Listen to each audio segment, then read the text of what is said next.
Bienvenidos nuevamente a su programa Ciencia en la Universidad. El día de hoy invitamos al doctor Héctor Robles Berlanga. Él es profesor de la Universidad Autónoma Metropolitana, tiene el posgrado en desarrollo, rural, es coordinador de la página web Subsidios al Campo en México, de Fundaracé. También ha participado en ANEC, la asociación que ya nos explicará, y de la Universidad de California, Santa Cruz. También es miembro del Consejo Editorial de la Jornada del Campo, miembro del Consejo Editorial de la revista Mundo Rurales del Posgrado en Desarrollo Rural de la UAM Xochimilco y miembro de la Red de Gestión del Territorio. Sobre todo sus líneas de investigación tienen que ver con política pública para el campo mexicano, la tenencia a la tierra, mercado de tierras, sujetos agrarios y nueva ruralidad. Actualmente es también director general de Logística y Alimentación en la Subsecretaría de Alimentación y Competitividad de la Secretaría de Agricultura y Desarrollo Rural. Entonces, pues, doctor Héctor, gracias por aceptar la invitación y nos gustaría que nos pudiera platicar sobre cómo está, en qué consiste el funcionamiento del programa de producción para el bienestar, cuáles son como las tendencias del cambio en esta política pública en concreto, en qué estados está funcionando también. Pues bienvenido, doctor. Pues muchas gracias por invitarnos, Karina. Para nosotros es muy importante, ¿no?, poder compartir, ¿no?, interactuar con, digamos, los académicos, ¿no?, con investigadores, con alumnos, porque muchas veces cuando está uno desde la función pública, la operación lo absorbe, ¿no?, y tiene que estar respondiendo rápidamente las cosas, y entonces se pierde de algunas cosas que serían importantes tomar en cuenta para mejorar, para modificar o para cambiar. Pues poder interactuar con ustedes es muy importante para nosotros porque nos permite exactamente esta reflexión, nos ayudan a la reflexión, a la discusión y a hacer este intercambio de conocimientos, ¿no?, que es mucho lo que estamos buscando. ¿Qué es Producción para el Bienestar, no? Primero hay que decir que es un programa que proviene de lo que era Procampo y Proagro, ¿no? El programa de transferencias monetarias, ¿no?, que en 1994 se creó, ¿no?, como respuesta al Tratado de Libre Comercio. Pero ¿qué características tenía este programa, ¿no?, que ahora son distintas o que nosotros lo modificamos? Primero, durante mucho tiempo tuvo un padrón abierto y se apoyaba a todo tipo de productores, ¿no? No importaba el tamaño de la superficie que tuviera. Incluso llegamos a apoyar a productores que tenían 100 hectáreas, ¿no? Y en muchos de los cultivos que no son alimentarios. Y cuando se creó en la estrategia, el padrón se concentró en cubrir prácticamente la totalidad de los productores de los estados del norte del país, o donde había riego, ¿no? Sinaloa, Sonora, Tamaulipas, Jalisco, Chihuahua, ¿no? Y realmente dejó fuera del padrón a productores de pequeña escala, especialmente indígenas de la zona centro y sur del país. Nosotros que dijimos como de los cambios importantes era, si bien reconocemos que el programa había hecho esfuerzos en términos de identificar a su población, de que los recursos llegaran de manera directa, había que hacerle una serie de cambios. ¿Y cuáles fueron estas modificaciones? Primero, cerramos el padrón a 80 hectáreas, de 80 a 20 hectáreas. Anteriormente, en los últimos años se había reducido y se apoyaba a productores hasta 80 hectáreas. Nosotros dijimos no. La característica de la estructura agraria de nuestro país es precisamente la pequeña producción, la pequeña y la mediana producción, y entonces vamos a acotar el programa a 20 hectáreas. ¿Sí? Entonces, todos los que estaban en el padrón de más de 20 hectáreas quedaron fuera del padrón. Y ese es un importante ahorro de los recursos. Los ahorros de los recursos nos permitió, por otro lado, incorporar en un primer momento a 250,000 productores indígenas de granos, ¿no?, especialmente del centro y sur del país, sin descuidar el norte. Por ejemplo, la zona tarahumara, que no estaba cubierta por Proagro, metimos alrededor de 13,000 productores indígenas tarahumaras, ¿no?, que ahora reciben el apoyo, ¿no? Igual en la zona de la Sierra Madre Occidental, ahuicholes, mexicaneros, tepehuanos, también los incorporamos, pero nos concentramos en el sur-sureste, ¿no? Lo que da ahora que nuestro padrón, el 65% de los beneficiarios sean del sur-sureste. A diferencia de como era anteriormente, que en términos de monto se concentraba en el norte del país, ¿no? Ahora, en términos de monto y de beneficiarios, se concentra en el sur-sureste. Ese es el segundo cambio importante y significativo. Incorporamos café y caña de azúcar, ¿no? El padrón, y ahí se incorporó un número muy importante de indígenas, ¿no? La característica de la producción de café es fundamentalmente productores indígenas. Y ahorita ya incorporamos al padrón alrededor de unos 170,000 o 180,000 productores que están recibiendo el apoyo, ¿no? Ese fue un segundo. El tercero es que el apoyo de Procampo y Proagro muchos de los años se daba hasta octubre, ya después de la siembra. Y entonces el apoyo no tenía el efecto que se buscaba. Incluso ya estaba comprometido y ya se habían hecho las actividades, y entonces no tenía.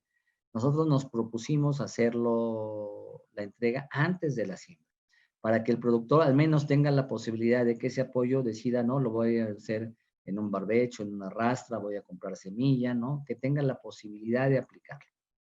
Y por cierto, deje de anunciarlo, prácticamente este año entregamos todo, en el mes de agosto ya hemos entregado prácticamente todo, ¿no? El apoyo, cubierto el padrón, los 2.1 millones de productores que no logramos hacer esta entrega, ¿no? Entonces, es una tercera decisión importante. El programa ya tenía el apoyo directo, era un apoyo directo. Nosotros lo que hicimos fue bancarizar y hemos ido creciendo el número de productores bancarizados para que no haya nadie que reciba el dinero por ellos lo reciben directamente en una cuenta, ¿no? Una parte muy importante lo hacemos vía órdenes de pago porque no hay bancos, ¿no? Y entonces lo hacemos vía Telecom, que es un mecanismo de pago, ¿no? A veces más cercano a algunas de las localidades, ¿no? Especialmente en la Sierra Madre Occidental es una de las formas que nos ha funcionado más, por ejemplo, ¿no? Por la lejanía, ¿no?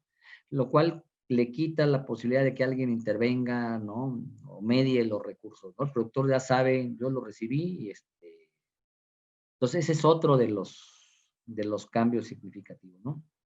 Estamos metiendo, y ya incluso en nuestras reglas, milpa, hablamos de milpa, que no se hablaba, ¿no? Y de amaranto y chía, ¿no? Estamos hablando de estos otros dos cultivos que son alimenticios y aparecían ahí, pero escondidos y todo, y nosotros dijimos, no, tienen que ser fundamentales. Pues esos son los cambios centrales, digamos, más dos estrategias asociadas, ligadas al programa, que es la de acompañamiento técnico, ¿sí, no? Parte de los recursos del subsidio se dan para acompañamiento técnico que fortalece, porque sabemos y reconocemos que hay que dar, este es uno de los elementos importantes, y entonces el programa se plantea, que es otra de las características, es para la transición agroecológica. Ya no hablamos de producción por producir, sino que tenemos que promover la transición agroecológica. Y la otra es que se puede usar el apoyo como garantía líquida, y entonces tenemos una estrategia de financiamiento, ¿no? Entonces, esos son los cambios significativos, ¿no? Que reflejan que reconocimos que había un programa ¿no? Que funcionaba, digamos, ¿no? Y que con una serie de cambios, ¿no? Significativos o emblemáticos le daban un sentido y un cambio distinto al programa, ¿no? Ahí en ese sentido, en este acompañamiento técnico, en esa transición que se está buscando, ¿qué tan factible lo están observando o no? Esa transición que entiendo va de la agricultura tradicional a la agroecología, ¿en qué Más sentido? que agricultura tradicional, es de la agricultura industrial o de revolución verde, Ok. ¿no? A la agricultura, a la agroecología, ¿no? Digamos. Ajá. No es fácil, y lo decimos y lo hemos estado insistiendo, pues porque durante 50 años le dijimos al productor, aplica fertilizante, Mete un solo cultivo, no metas otros cultivos, ¿no? Usa este insecticida y año con año le repetíamos. Incluso los apoyos muchas veces los ligamos, ¿no? Cede tu derecho para que vayas y recojas el fertilizante. Entonces, ahí, esa es la forma en que te damos, ¿no? El apoyo, ¿no? Y entonces, pues toda esa cultura de 50 años de repetirla, insistirla, más a algunas cosas que cambiaron en el campo, por ejemplo, la falta de mano de obra, porque los hijos migran, el productor veía muy fácil aplicar un herbicida, ¿no? Porque no tenía quien le ayudara a hacer las labores agrícolas y metía el herbicida, ¿no? Entonces, todo eso, es decir, combinado lo que se promovió más las condiciones reales del productor, generaron pues, que el productor se volviera, nosotros decimos un productor consumidor, más que un productor productor, ¿no? Y decimos, ¿por qué consumidor? Porque compraba todo, ¿no? Compraba la semilla, compraba el fertilizante, compraba el insecticida, ¿no? Y entonces se volvió un productor dependiente, ¿no? Y entonces siempre incluso estaba batallando de cómo tener dinero para poder hacer la compra de todos estos productos que año con año iban subiendo y le iban encareciendo su costo de producción, ¿no? Y que además no se reflejaban en los rendimientos. Si uno revisa los rendimientos de los principales cultivos, no se incrementaron significativamente, ¿no? Entonces, y los costos sí. Entonces había una pérdida mayor del productor. Entonces, el planteamiento es digamos, difícil, ¿no? Complejo, ¿no? Porque hay que convencer al productor de que lo que le habíamos dicho por 50 años, pues no, fíjese que no, no es así, y entonces hay que cambiarlo, hay que modificarlo, ¿no? Y recuperar algo que un principio básico es el suelo, ¿no? Como la primera práctica, ¿no? Porque ¿qué hacíamos? Con el fertilizante, lo que hacía, y con el uso de maquinaria y con una serie de prácticas agrícolas, íbamos compactando el suelo. Y entonces se perdía la oxigenación, ¿no? Y entonces la oxigenación es importante para recuperar o para conservar agua, ¿no? Entonces, ¿qué pasaba con el agua? Se iba. Después, la materia orgánica ayuda a retener agua y a oxigenar el suelo. Si no hay materia orgánica, pues el agua y los nutrientes se iban, ¿no? Se perdían, ¿no? Salían. Por eso cada vez los suelos eran menos productivos, ¿no? Y perdían su capacidad productiva. ¿Qué dijimos nosotros? Recuperemos la calidad del suelo. ¿Y qué es? Como si lo lleváramos al gimnasio. Así lo decimos en términos prácticos, ¿no? Vamos a llevar el suelo al gimnasio para que recupere sus capacidades. Y entonces empezamos a hacer lo que es oxigenar el suelo. ¿Cómo? Primero, haciendo una serie de compostas, por decirlo en términos generales, ¿no? Que nos permiten reincorporar materia orgánica. Y esa es una primera práctica que nos planteamos. Después empezamos a usar lixiviados, ¿no? Que salen de la propia materia orgánica, ¿no? Que traen una serie de nutrientes, ¿no? Y que permiten modificar el pH del suelo para mejorarlo. Y entonces aplicamos, ¿no? Pero en esos mismos lixiviados aplicamos microorganismos. Estamos trayendo cosas, incluso no de la agronomía, sino de la química o de la bioquímica, ¿no? Para regresarla a la, ¿no? Y esas prácticas permiten que el suelo se empiece a recuperar, se empiece a oxigenar y recupere sus capacidades productivas, ¿no? Pero además también hablamos de suelo de conservación, ¿no? Que hay que dejar una serie de materias. El agricultor estaba acostumbrado a cosechar y saca todo. Pues deja suelo descubierto. Pues que el aire, el viento, ¿no? Se iba. Después pasaban los animales, incluso los metíamos a pastar para que sacaran todo, pues apisonan el suelo y lo hacen que pierdan. Pues lo que dijimos, no, tienes que regresar a ver si puedes meter un cultivo que incluso porque ya no llueve en muchas de las zonas de nuestro país, altamente resistente a la sequía, pero que le sirva de alimento, ¿no? Y ponía yo un ejemplo, lo pongo muy seguido, el caso del frijol con el triticale, ¿no? O el caso del maíz con algunas arbences, ¿no?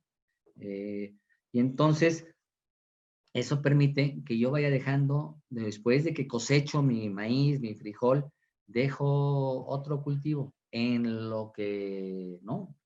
Y después eso que voy a cosechar, una parte va a ser para el animal y otra la voy a reincorporar al suelo.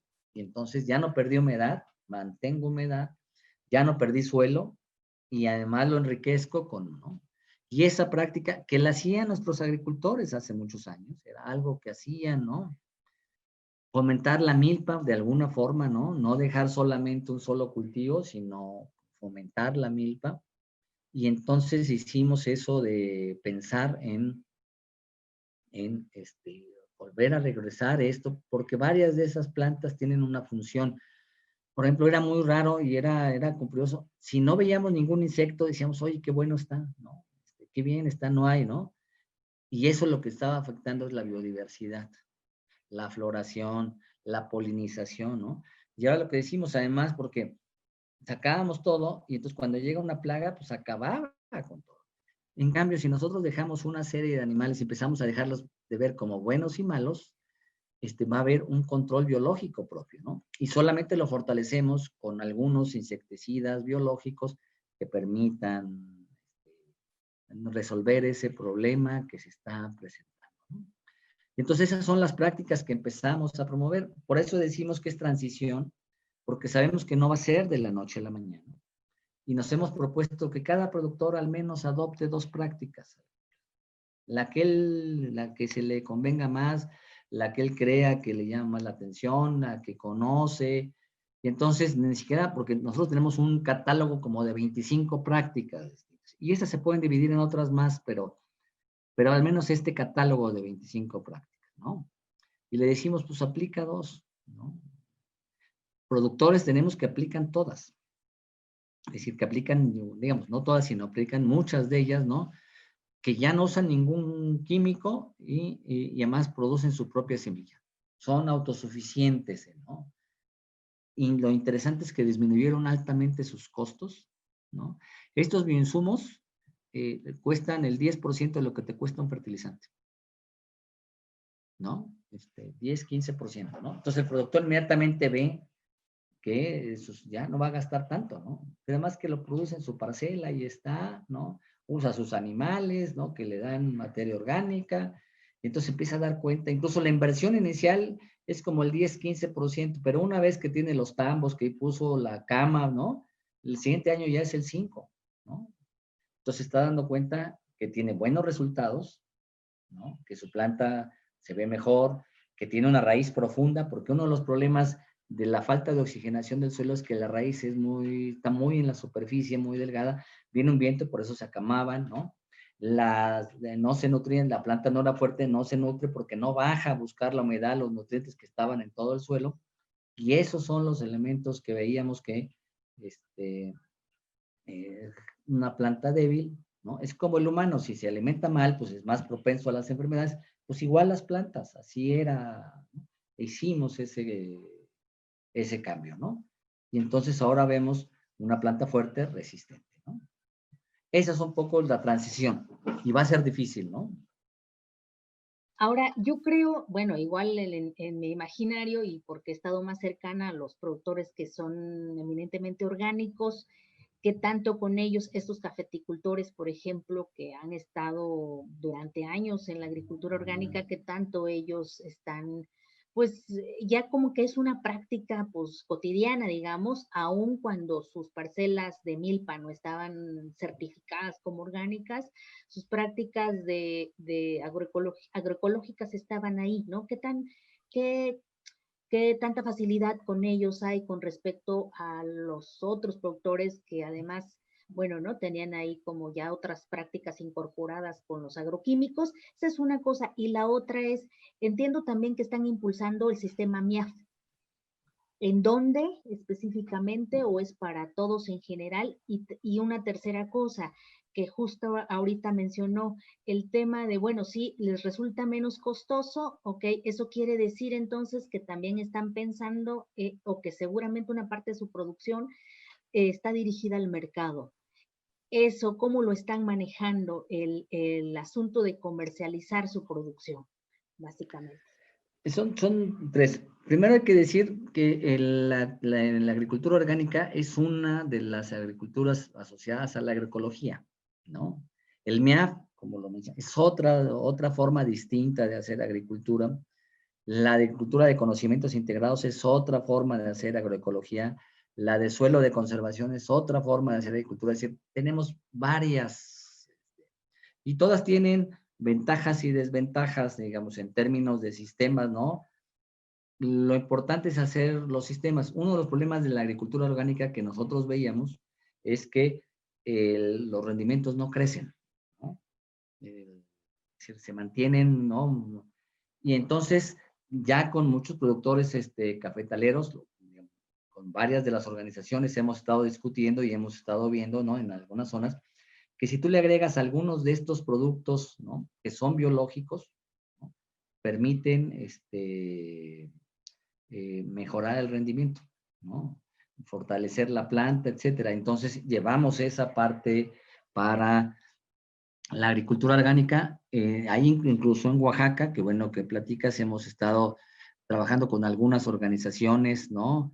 Con Gaia, con CEPCO, con ellas que nos permiten ir intercambiando estas experiencias, la agricultura de conocimientos integrados con la orgánica, hacer intercambios, y van a ver unos y van a ver de cada uno de ellos, y entonces eso hace que después el productor, oye, yo voy a agarrar aquello.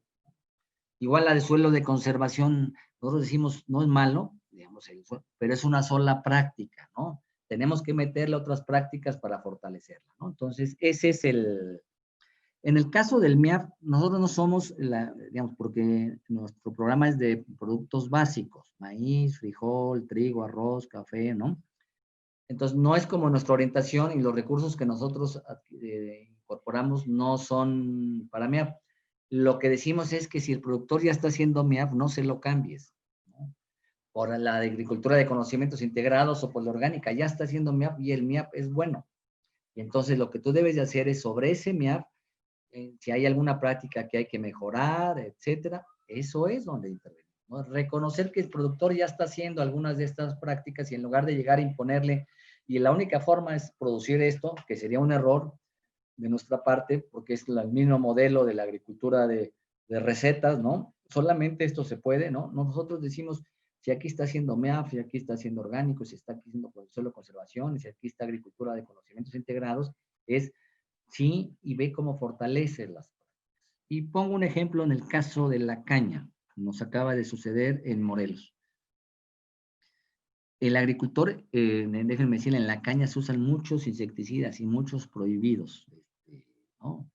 Se echa veneno, pero en cantidades estratosféricas, por decirlo, ¿no? Y entonces aquí fuimos a hacer una práctica, ¿no? Con ellos. Y entonces dijeron, bueno, ¿cómo le hacemos para aplicar para una palomilla un insecticida biológico, ¿no? Y entonces lo hicimos con una bomba, ¿no? Y lo llevamos, hicimos una aplicación y funcionó bien. Uno de los problemas es que la caña ya estaba a los 2 metros, ¿no? Y es muy difícil entrar a la caña con la bomba, ¿no? Y todo. El productor que lo aplicó nos dice, miren, lo que me gustó es que, a diferencia del químico, ya no me tuve que proteger todo. Y segundo, no huele tan feo, ¿no? Pero después de eso, una técnica que trabaja con nosotros nos dijo, es que esta misma práctica la podemos hacer con un dron. ¿Cómo con un dron? Sí, ¿no? Vamos a hacer una práctica, y establecimos el acuerdo entre los productores y que lo manejan. Y el productor, pues obvio, desconfiado, nos dijo, no, a mí primero muéstrenme. Agarramos una parcela, ahí fueron todos los productores, ¿no? Se hizo la aplicación con el dron del insecticida biológico, ¿no? Y a los 4 días fuimos a revisar que hubiera funcionado bien, ¿no? Y maravilloso, se había controlado lo de la palomilla. Pues ahora tenemos lista de productores pidiéndonos que apliquemos con dron, y además porque nos costó 450 pesos por hectárea la aplicación, ¿no? Y entonces el mismo productor se dio cuenta, lo vieron, dijeron, es más fácil, más barato, y entonces agregamos una tecnología, ¿no? Que ya cada vez es más accesible, ¿no? Para una práctica biológica, y los productores lo vieron. Fueron poquito a poquito, a ver, vamos a ver, vamos a ver. ¿Y qué es lo que vamos a hacer? Ahora vamos a grabar las 3 etapas ¿no? La de cuando se aplicaba insecticidas químicos, con la mochila y con el dron para mostrar lo que se puede hacer, ¿no? Y así hay una serie de prácticas. Pongo otro ejemplo, el agricultor, uno de Jalisco, de maíces nativos. Primero, sorprendente, y a esto entro a lo del mercado. Él vendió en una feria de agroecológica su maíz a 18 pesos el kilo, se lo compraba. Vendió una tonelada. Que en el caso de Oaxaca, ahora que estamos, maíces que alcanzan ese precio, ¿no? ¿Por qué? Porque cada vez hay un mercado para esos, especialmente de cocina, la cocina mexicana que se ha ido diversificando, está, ¿no? Pero además lo más curioso es que el productor nos dijo, vendí 18 y me quedaron como 200 kilos. A la media hora llegó otro productor y me dijo, ¿cómo se lo compro? Yo, no, yo quiero más. Y él, por curiosidad, bueno, ¿ya cómo me lo compra? Se lo compraba a 23 pesos. Y él quería decir, oye, voy por al otro que ya se lo vendí, ¿no? Le vendió los 200 kilos que le quedaban, pero se dio cuenta de que era posible venderlo a mayor precio, ¿no? Y entonces así vemos ahora muchos chefs que han estado incluso dando pláticas con nosotros de la importancia de esos maíces para ellos, ¿no? Y entonces pueden alcanzar un sobreprecio que no requieren precio de garantía. El precio de garantía, el maíz está a 5.60 el kilo más 1.50 que es el flete, son, ¿no? Y que funciona muy bien para el maíz amarillo, ¿no? O para algunos maíces blancos, ¿no? Pero para estos otros maíces que se están volviendo cada vez más importantes, se está creando todo el mercado, que es impresionante, ¿no? Que cada vez hay más gente que está buscando y que está, ¿no? Entonces, esa es una de las opciones. ¿Y qué hicimos también? Tenemos un programa de precios de garantía. Y el programa de precios de garantías para maíz y frijoles para pequeños y medianos agricultores, ¿sí? El maíz ahorita está a nivel internacional entre 3.5 y 3.8 pesos el kilo, ¿no? Acá se compra 5.60 más el flete, ¿no? Lo cual permite al productor obtener un sobreprecio. El de caso de frijol está como a 12 pesos y entonces estamos encontrando que en algunas zonas, nomás el simple hecho de poner el precio, como fue en el caso del frijol, como el año pasado hubo sequía y todo, no había tanto frijol, pues no hubo necesidad de intervenir tanto porque se compraba 14, 15 pesos el frijol. El productor no tuvo que ir a Segalmex, ¿no? A venderlo, ¿no? Pero además es un subsidio que se recupera. Si yo pago a 5.65 pesos y ponle que me gaste un peso más en trasladarlo a las tiendas de Iconsas, que muchas son rurales, puedo vender el maíz a 6.5 pesos. Cuando en los mercados locales rurales se estaba vendiendo a 6, 7 pesos, hasta más, le venden para el consumo, se lo venden. Y Segalmex lo podía poner a 6.5 pesos, ¿no? Y entonces el consumidor, lo rural también, ¿no? Pero entonces, como yo lo vendía a 6.50, pues recupero lo que di de subsidio, ¿no? Y vuelve a entrar al arca de Segalmex y entonces es algo que el consumidor termina pagando ese, ¿no? En el caso de arroz y trigo es distinto. En arroz traemos casi el 80% de la producción, ¿no? 80, 85% de la producción. Habría que apoyar a todos ahí para dar un estímulo de que cada vez sembremos más superficie. Ahí hay que cuidar dónde vamos a sembrar. Y en el caso del trigo, nomás nos metimos al trigo panificable. Está el trigo panificable y el trigo para pastas y otros, ¿no? Para galletas y todo. Dijimos, no, ese no hay por qué apoyarlo. Ese tiene su mercado local y que funcione con ese, ¿no? En cambio, el panificable, porque es para el consumo humano, fundamentalmente, para sectores importantes de la población, ahí sí que ponerle precio de ganancia, ¿no? Entonces, hemos hecho eso, pero el esfuerzo nuestro es, con nuestros equipos técnicos, es que el productor se organice para que lleve su maíz a los, ¿no? Para que Segalmex ponga una bodega cercana donde están las zonas de producción, ¿no? Importantes, ¿no? Para que se haya comités de productores que estén revisando, ¿no? Que les pesan bien, que se revise la calidad. Y ese es un esfuerzo que se perdió también y que ahora lo tenemos que recuperar, ¿no? En algunos estados hay más prácticas, muchas organizadas y todo, que va a ser más fácil, pero en otros se había perdido todo. ¿no? Incluso hasta las bodegas, no había ya ninguna bodega y hay que recuperar, ¿no? Y eso es lo que estamos haciendo también.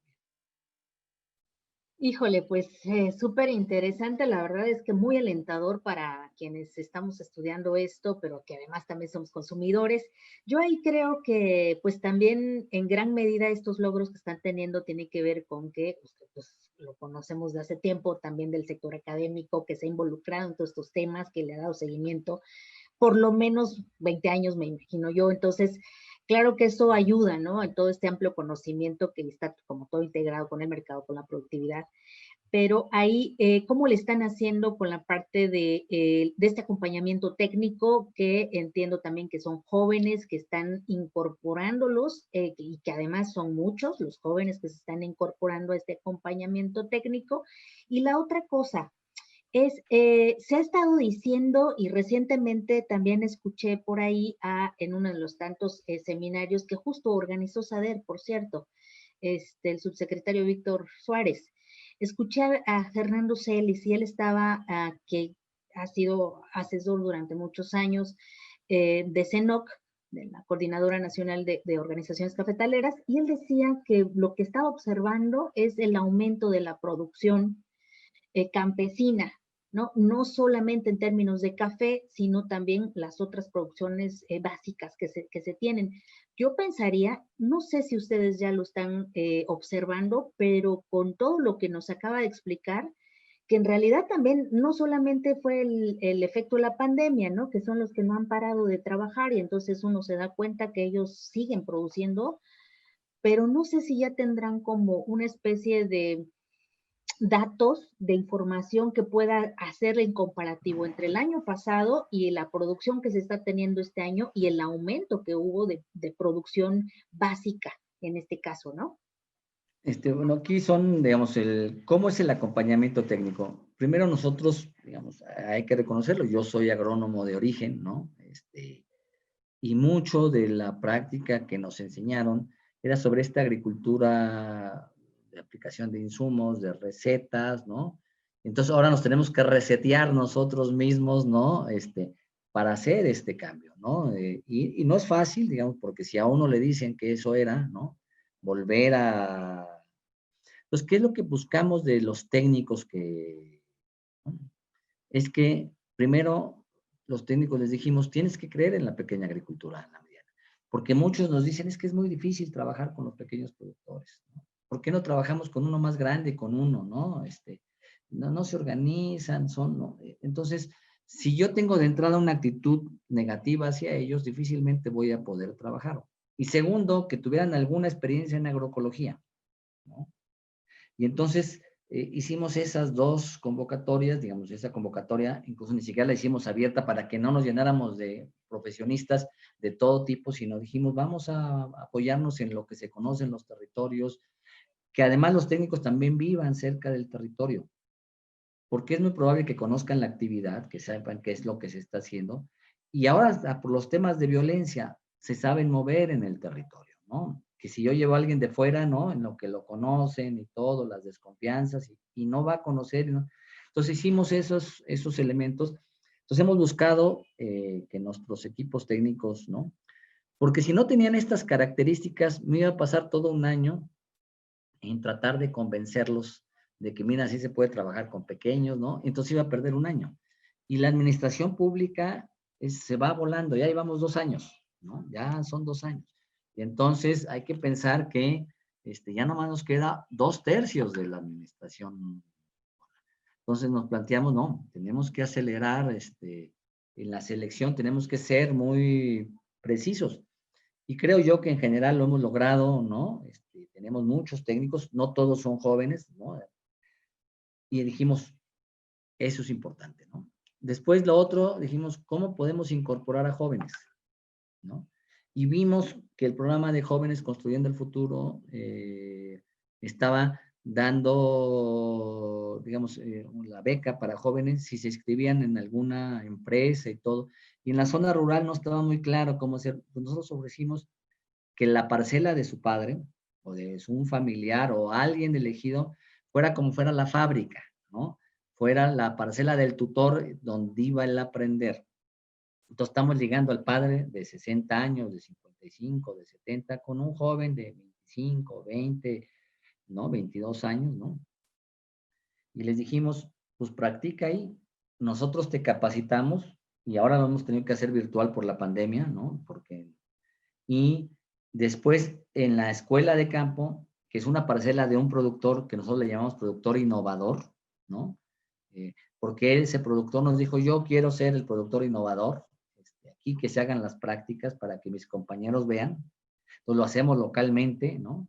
Y entonces ese joven está yendo a esa escuela y ve las prácticas que hace el productor y el técnico. Y empieza a aprender y empieza a ver, y después va a la parcela de su padre y esas mismas prácticas las aplica. Ya tenemos varios casos entre técnico y productor que nos dicen, porque varios de nuestros técnicos también son productores, y nos dicen, nuestros padres nos dieron la parcela más mala, ¿no? La parte más mala y todo, ahí si echas a perder, que ahí, ¿no? Y ahora sus padres están sorprendidos de que están generando esa producción, ¿no? Y entonces es lo que nos ha gustado, ¿no? De que me la pones difícil, pues lo voy a hacer, ¿no? Y por eso decimos, ahorita tenemos 8,000 jóvenes, esperamos tener una cantidad similar el próximo año, de que cada año de esos 8,000 sabemos que no todos van a comprarnos ¿no? Pero si decimos, si el 20%, 25% de esos jóvenes se convencen de que esto es posible, tendríamos cada año 2,000. Al final del sexenio tendríamos 10,000 jóvenes en todo el territorio nacional haciendo agroecología. Nunca lo habíamos tenido. Pues ahora los vamos a tener haciendo estas prácticas, ¿no? Dando los servicios. Y hay una serie de videos que complementan la actividad. Por ejemplo, tenemos uno que estamos formando, uno sobre energía y otro sobre captura de agua, para que el joven aprenda a hacer una celda solar, por ejemplo, ¿no? Con los materiales que tiene en el territorio, ¿no? O para que vean cómo cosecha agua, ¿no? Para la agricultura y para no. Y tenemos otro video sobre pequeña ganadería, que en este caso nos ayudó la Universidad de Veracruz, que tenía una serie de materiales y nos los proporcionó. Y con esas características le decimos, si bien nosotros apoyamos la parte agrícola y la parte de producción de granos, entendemos que la unidad familiar es más amplia, ¿no? Y podemos atender varias cosas. Si el joven aprende, va a incorporar esos conocimientos y después ahí en la misma comunidad lo van a invitar, oye, yo quiero que me hagas esto, y empieza a dar los servicios, y entonces empieza a trabajar ese joven, ¿no? O en el solar, muchas de las prácticas agroecológicas se pueden aplicar muy bien en los solares, ¿no? Y entonces vamos a producir alimentos sanos, ¿no? Que van a ser importantes. Entonces, ese es uno de los elementos que decidimos apostarle a esta modalidad.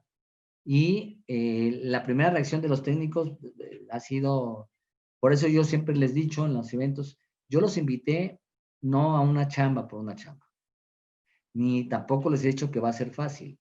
Yo los invité a divertirse. Esto va a ser difícil, pero se van a divertir y se van a sentir satisfechos con lo que están haciendo porque van a ver los resultados. El otro elemento sobre la producción.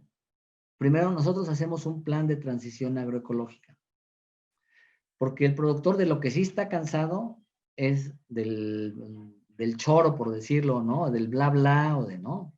Y entonces el productor tiene que ver, y entonces hacemos el costo de producción. A ver, vamos a ver cuánto aplicas en esto, ¿no? Y entonces lo hicimos, tenemos un año y ya estamos haciendo la medición de los resultados. Entonces, a ver, cuánto aplicaste de insecticida, ¿no? Por ejemplo, el 40% del costo de producción se iba en estos productos químicos, ¿no? Que aplicaba el productor. Incluso el de autoconsumo, déjenme decirlo, que a veces pensamos que no, ya estaba aplicando una serie de cosas y se llevaba el 30-40%. Y después, ya con los violes, con la materia orgánica, con la composta, con los triviados y todo, hacemos el costo, ¿no? Y estamos midiendo. Y después medimos el rendimiento. A ver, ¿cuál es el rendimiento? Y ahora lo vamos a mostrar. Yo voy a Zacatecas, salgo hoy en la tarde para mañana hacer un recorrido precisamente en zonas donde obtuvimos rendimientos por encima de la tonelada, pero nos hablan de 3 a 5 toneladas, cuando ahí se obtiene 400 a 500 kilos por hectárea, ¿no? Y les dijimos, no les creemos, no es cierto, nos están cuenteando, vamos a irlo a ver de que eso es posible, ¿no? ¿no? Incluso tuvimos que acelerar la visita porque ya están en la cosecha, ¿no? Entonces, no, nos van a cuentear, queremos verlo, ¿no? Y entonces vamos a ir a ver. Entonces, eso es lo que hay que demostrar, no solamente, bla, bla, porque dentro de la administración pública, dentro de la academia, muchos no nos creen, ¿no? Y eso hay que decirlo, ¿no? No, son los románticos, son los, ¿no? Pues hay que demostrar y entonces hay que hacerlo. El otro elemento es que hay que reconocerle al productor campesino lo que está haciendo, porque a pesar de la pandemia, prácticamente toda la superficie del país que se sembró en 2019 se volvió a sembrar en 2020, ¿no? Es decir, no hubo superficies que se quedaran sin sembrar, ¿no? Entonces ese es uno de los elementos importantes que hay que reconocerle, por eso nosotros decimos son héroes, porque muchos de nosotros nos quedamos en casa, ¿no? Hacemos todo a distancia y todo, ¿no? Ellos fueron a sembrar, fueron a cultivar con todos los riesgos, ¿no? ¿No? Incluso en muchas comunidades, y mucho en Oaxaca, ustedes nos pueden hablar más de eso, de que incluso comunidades se cerraron, dijeron, no, aquí no entra nadie más, y ponemos, ¿no? Pero que el técnico fuera cercano de ahí y que lo conocieran por el trabajo, a muchos de nuestros técnicos le están dando, ¿no? Y la otra, creamos nuestra plataforma a distancia para los jóvenes y todo, y les mandamos información vía teléfono, ¿no? Y les damos materiales para que a pesar de que no tengamos presencia, lo podamos hacer. Pero a mí lo que me sorprendió es que toda la superficie está sembrada. Que incluso la superficie, digamos, se calcula, digamos, la relación de la superficie sembrada entre cosechada y tenemos un índice del 96%, ¿no? El año pasado había sido el 95%. Es decir, logramos mejorar un punto. Y en términos de pérdidas, estamos calculando que vamos a tener un volumen 2.3% más bajo este año que el año anterior, ¿no? El sector está creciendo al 1.9%, ¿no? Mientras que toda la economía cayó alrededor del 8%, el sector agrícola, ¿no? Y entonces, pues, hay que reconocerle a los productores de este país, chicos, medianos y grandes, de esto, ¿no? Digamos, porque son todos, ahí sí son todos, ¿no? Que han hecho esto posible, ¿no? Producir los alimentos que requerimos.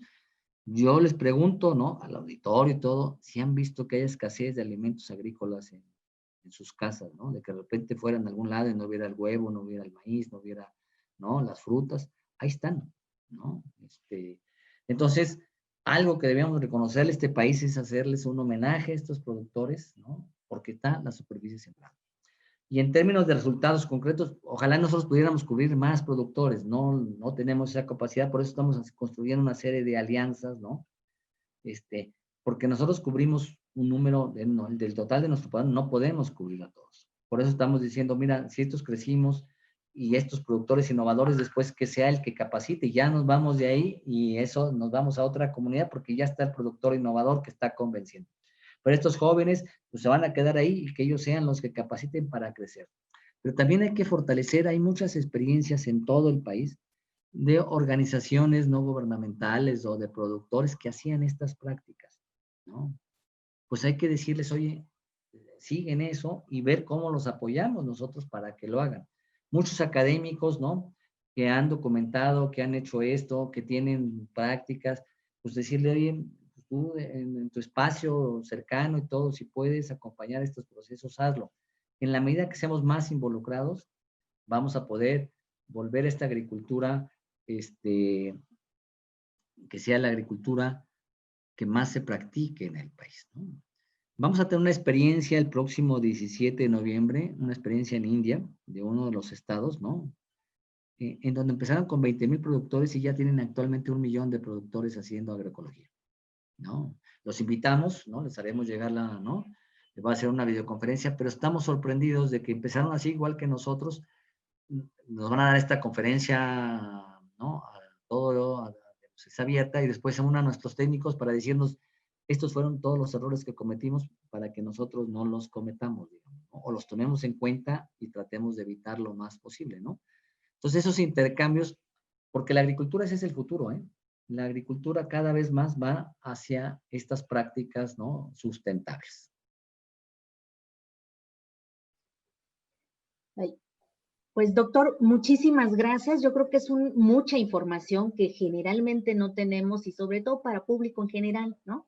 De lo que se está haciendo, de los cambios materiales concretos que se están realizando en términos de política pública para el campo y especialmente, pues aquí también a través del programa hemos tratado de difundir mucho el tema de la importancia sobre el consumo de alimentos sanos también para la población local, ¿no? Principalmente. Entonces, pues muchas gracias, que yo creo que esto nos da un panorama de hacia dónde hacia dónde está caminando la agricultura, pero también hacia dónde tenemos que pensar como consumidores en términos del trabajo que se realiza desde la agricultura pues, campesina principalmente, pero la agricultura en general, ¿no? Como bien lo menciona.